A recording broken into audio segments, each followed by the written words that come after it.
All right, shall we get to Sydney Sweeney here? Of course, Excited about this. Let's put F3 up on the screen, and then we'll get to what is actually a bigger story. But the Sydney Sweeney one we're going to start with because it's more fun. In any case, so we're going to use Sydney Sweeney to talk about antitrust. Yeah, that's right. That's right. And Tim Dillon, I made that connection earlier as well with the vibe shift. Yes. Okay, so you guys will remember she did this interview. What was the outlet? It was like GQ, right? That she sat down with. The recent one. This interview that went super viral, especially on the right, because she got asked about the eugenics adjacent nature of the American Eagle ad that she cut. And she said at that point, she was like, when I have something to say on an issue, you'll hear from me. And sort of like shut her down in that moment. So I was like, oh, this is amazing, blah, blah, blah. Okay, then her movie that came out totally bombed at the box office, the one about a like queer boxer that she put on a bunch of weight for. It was very sort of like artsy film. Haven't seen it. I don't know if it was good or bad, but I know it did very poorly at the box office. So in any case, now she's talking to People magazine, and her tone is a little bit different here, Emily. She says, I was honestly surprised by the reaction. I did it because I love the jeans and love the brand. I don't support the views. Some people chose to connect to the campaign, me being one of those people. Many have assigned motives and labels to me that just aren't true. So she keeps it vague, right? She doesn't directly disavow like eugenics or MAGA or white nationalism or any of that, right? Any of the sort of like broad groups that have embraced her. She doesn't directly disavow them, but clearly very different tone being struck here and her wanting to, you know, sort of clean up what I guess she and her PR team, because all these actors, like, you really shouldn't think of them as individual people. Yeah. You know, you should think of them as like a whole team and a brand. It's a business, it's a corporation. Right? It's Sydney Sweeney Inc. Exactly. Yes, and so clearly Sydney Sweeney Inc. decided that this direction was not going all that particularly well for her, and there needed to be a recalibration. It's so funny because this is given as a statement to People magazine. Yes. Right. So it's not like she put this on Instagram or anything. This is a complete, like, why does it sound like it's not Sydney Sweeney? Because it's not Sydney Sweeney. This was some like workshopped PR, statement. She goes on to say, this might even be ChatGPT. Anyone who knows me knows that I'm trying to bring people together. I'm against hate and divisiveness. In the past, my stance has been to never respond to negative or positive press, but recently I have come to realize that my silence regarding this issue has only widened the divide, not closed it. So any M-dashes in there? Not yet. Yeah, actually not all. Then she goes, so I hope this new year brings more focus on what connects us instead of what divides us. I mean, come on, a statement to People magazine. Yeah, it's pretty funny. I don't even know, like, if this were in politics, you wouldn't run with this statement as news because it's such a PR. It's like running a press release for Sydney Sweeney, basically, to just go with this as a, quote, exclusive, which is what People magazine did. I get it. It's entertainment news. But yes, clearly somebody on the team was like, Sydney Sweeney with Gen Z, which is true. Gen Z girls are kind of should be, I would imagine, her target demo. But I don't think they are. Well, I mean, I'm sure it's men, but like for selling jeans, you would want, your value to American Eagle is that you're selling women's jeans. And so if she wants to keep getting deals like the American Eagle one, she has to have some appeal with younger women. And younger women are like liberal, like increasingly liberal. They're going to side with Zendaya in that fight. Oh my gosh, 10 times out of 10. Yes. Yeah, no, and like I literally was just writing a piece about this. Like young women they're accelerating to the left. And so the vibe shift did not come for young women. The vibe shift came for young men, not young women. And so clearly Sydney Sweeney's team's like, and I wonder actually if this is influenced at all by American Eagle, middle of Christmas season, Christmas shopping season. People should be asking for their American Eagle jeans. I definitely got American Eagle jeans for Christmas like 20 years ago. So I wonder if it has something to do with American Eagle sales too. Could be. I mean, I am curious what kind of factored into this. And, yeah, I mean, in terms of her personal views, it almost doesn't really matter. Like she registered as a Republican in Florida. So we know she has, and recently. So like during, you know, Trump 2.0 and MAGA and the vibe shift and whatever, she registers as a Republican in Florida, which is a choice. So, you know, I mean, I think we have a general sense of what her political leanings are. She comes from a conservative family, whatever. I do not buy that she and her whole team, because again, we're not just talking about Sydney Sweeney, we're talking about a whole team, that they did not realize what they were flirting with in that American Eagle ad. I think they knew. I think they were fully in with the vibe shift, thought she could be a sort of pinup for the right, and was, by the way, and already was occupying that space. So they thought, okay, this is a good way to lean into this. This is where the culture is going. This will help us. Like, this is where we are now. And so we're going to play with these concepts that are in the air, that are a little edgy and controversial for fun and profit. And so she did that and, you know, thought that that was like the lane for her to occupy up until recently, when you have a political vibe shift, which is why I connected this to Tim Dillon and his comments. You have a very clear political vibe shift. Whatever vibe shift young men had been caught up that is also dissipated. I mean, the numbers for Trump among young men are almost as devastating as they are among young women.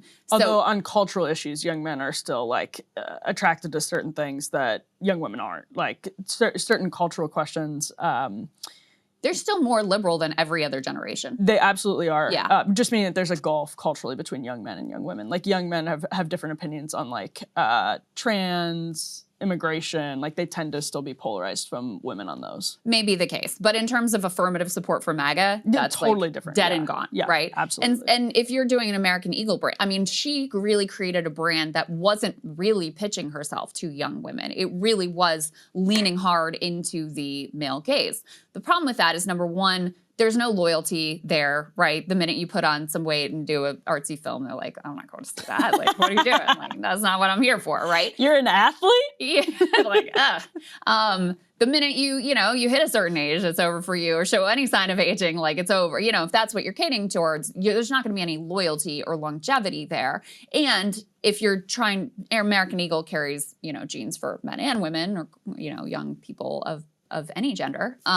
So the male audience matters there. But yeah, if you are wanting to sell to women, you're really sort of isolating yourself and ostracizing yourself from that part of the market. So, I don't know that the box office bomb, and this wasn't her first box office bomb, by the way, that really had anything directly to do with like the MAGA flirtation and all these sorts of things. But maybe her team feels like it did. Maybe she feels like it did. Maybe the dynamics with Zendaya were also like personally taxing for her.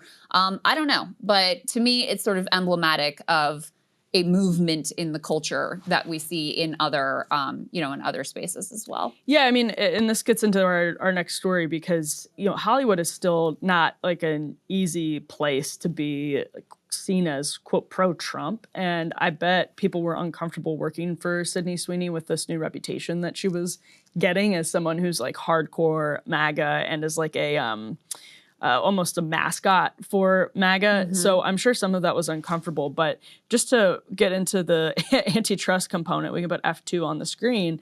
I'm sorry, we can 1 second, we actually have a clip of Donald Trump who was on the red carpet of the Kennedy Center honors last night, which he hosted. We should note, Donald Trump hosted the Kennedy Center honors. Maybe that'll be a presidential tradition. So glad that Joe Biden didn't do that. Actually, we could have gotten some great moments out of Joe Biden attempting to host a late night Kennedy Center honors. Yeah. Amazing. So Trump is asked about this attempted merger between Netflix and Warner Brothers and says something very interesting on the red carpet last night at the Kennedy Center. Let's roll this. Are you be allowed to buy Warner Brothers? Should Netflix? Well, that's the question. They have a very big market share. And when they have Warner Brothers, that share goes up a lot. So I don't know. That's going to be for some economists to tell. And I'll be involved in that decision too. They have a very big market share. Did he make any guarantees to you about the merger if they do merge? No, not at all. He came up. He was in the Oval Office last week. I have a lot of respect for him. He's a great person. But he's done one of the greatest jobs in the history of movies and other things. He's got a lot of interesting things happening aside from what you're talking about. But it is a big market share. There's no question about it. So that is, he said, I'll be involved in that decision. There you go. Now we can put F2 on the screen. This is the Netflix CEO, not a surprising story at all. But this is Ted Sarandos meeting with, according to Bloomberg, Donald Trump in the Oval Office, as Trump just mentioned, actually, in the clip. And so the connection with Sydney Sweeney, Krystal, basically is that the vibe shift sort of came last year. You'll remember, like this exact time last year, it looked like Hollywood, Silicon Valley, we're all getting swept up in kind of reckoning with the reality that they'd alienated a lot of the country and that Donald Trump was going to be mercurial and was going to wield his power where he wanted you to kind of come kiss the ring in an aggressive way. And then he would reward you would reward you back. Now, this attempted merger, which looks like a pretty clear-cut violation of the Clayton Act, although none of that stuff is super clear-cut because it depends on how you define market share and all of that. It's already getting criticism from Mike Lee and Republicans and is getting absolutely panned across Hollywood. There is no love in Hollywood for this. I mean, it's predicted to absolutely decimate theaters. You could understand why. But people are pissed about this. It is not going well for Netflix so far. Well, and we've got a new factor to add in as well. I think we can add this and post this New York Times tear sheet because we're just learning now Paramount, headed by David Ellison, is making a hostile bid for Warner Brothers Discovery. I'll just read from this tear sheet. Paramount on Monday mounted a hostile takeover bid for Warner Brothers Discovery, a brazen attempt to secure a Hollywood prize snatched away by Netflix last week. Netflix announced an $83 billion deal to buy a big part of Warner Brothers Discovery on Friday in an agreement approved by the boards of both companies. In a news release on Monday, Paramount went around the Warner Brothers Discovery board and straight to shareholders with what it called a superior offer. Paramount said it would pay $30 per share in cash, valuing the company at around $108 billion, including debt, said it was going to shareholders because the board of Warner Brothers Discovery is pursuing an inferior proposal that would lead to a challenging regulatory approval process. Paramount has offered to buy all of Warner Brothers Discovery, including the Warner Brothers Movie Studio, the HBO Max streaming service, and a portfolio of cable channels, including CNN. The cable channels are not part of the Netflix deal. We believe our offer will create a stronger Hollywood, David Ellison, the chief executive of Paramount, said in a press release. It is in the best interests of the creative community, consumers, and the movie theater industry. Warner Brothers Discovery had no immediate comment. How about none of these would be in the best interest of creating a stronger Hollywood? How about we stop mergers? Yeah, I mean, this was expected from David Ellison, and this has been a concern both because obviously of the corporate consolidation, but also because of Ellison's ideological leanings. So he is pro-Trump, is a close Trump ally, very Zionist, pro-Israel. We've seen what's going on at CBS. I mean, the idea here is you have a consolidation of all these media properties now under an affirmative avowed Trump supporter. And so more sort of like state influence on media bleeding over into these other outlets, including HBO Max, including CNN. So obviously really significant there. So now you, I guess, have these two rival bids and even more uncertainty about what may ultimately happen here. Right, and what's the goal? I mean, that's Matt Stoller over at Big, which is the essential newsletter to read if you don't on these questions, and he's been following the Hollywood stuff a lot.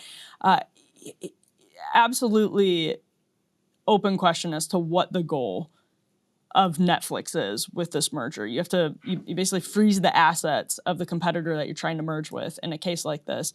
What does David Ellison think is going to come of this? Is he trying to block Netflix from hurting the competitiveness of Warner? This is Succession level drama, obviously. And I wonder what we're seeing a little bit is somebody like Sarandos, and maybe you could argue even Ellison, who, by the way, Trump did get to greenlight the new Rush Hour movie, so something good will come of this. That actually happened. I don't know if you guys, did you guys cover that? We didn't, but I did see that it happened, yeah. And say, just the perfect Trump story on every level. But was there an overreach that has spawned serious backlash that ends up actually hurting them more than it helps them because they've overreached? I don't know. That's, I think, an open question right now. And I think the sort of way that we can make this full circle with Sydney Sweeney is that none of what everyone was feeling this time last year was permanent. And could the Trump administration have come in a second time around and maintained that cultural momentum? I don't know, but it's kind of an interesting counterfactual to ponder. Yeah. Well, and they also came in with a lot of, gestures towards the antitrust movement and some, even personnel decisions that were like, oh, maybe, and some of the antitrust movement started under the first Trump administration. Mm-hmm. And now that's just been basically completely abandoned. And certainly where tech world is concerned, I mean, they're just given whatever they want. And if you can get in good with Trump, you're going to get your deals approved. And that's pretty much how he operates. Yeah. Now they can use it as a weapon against you. If they hate you, then I don't think anyone would be surprised to see them using it as a weapon instead of just using it as a neutral enforcement mechanism. And that's really one of the things that Trump has completely, not to say that the government's been perfect in terms of being neutral, but the general expectation was that the government bureaucracy would be neutral in its adjudication of these questions. And Trump doesn't even pretend that that's a goal. Like, that's just out the window. So. And he says he's going to be involved in the decision. So there's another component of it. If you want to keep getting in Donald Trump's good graces, you know how to do it. Apparently the Oval Office is open. Yeah, not hard to figure that one out. All right, guys. Well, thank you so much for watching. Emily, thank you for filling in today. I'm always happy to help pick up Sagar's slack and then to call him out for slacking. I'll never just do it out of the goodness of my own heart. I know he appreciates that about you. I'll do it to roast him. That's my real motivation. I enjoy that aspect of your personality as well. I think it should be Sagar. We'll see how Sagar's doing tomorrow. Should be me and Sagar tomorrow, but we'll see. And in case you guys have a great day, I'm gonna do the AMA with producer Mac, I think, because Emily has to jump. But if you want to get access to those live AMAs, make sure you sign up at breakingpoints.com. See you guys soon. Hey, if you like that video, hit the like button or leave a comment below. It really helps get the show to more people. And if you'd like to get the full show ad-free and in your inbox every morning, you can sign up at breakingpoints.com. That's right. Get the full show, help support the future of independent media at breakingpoints.com.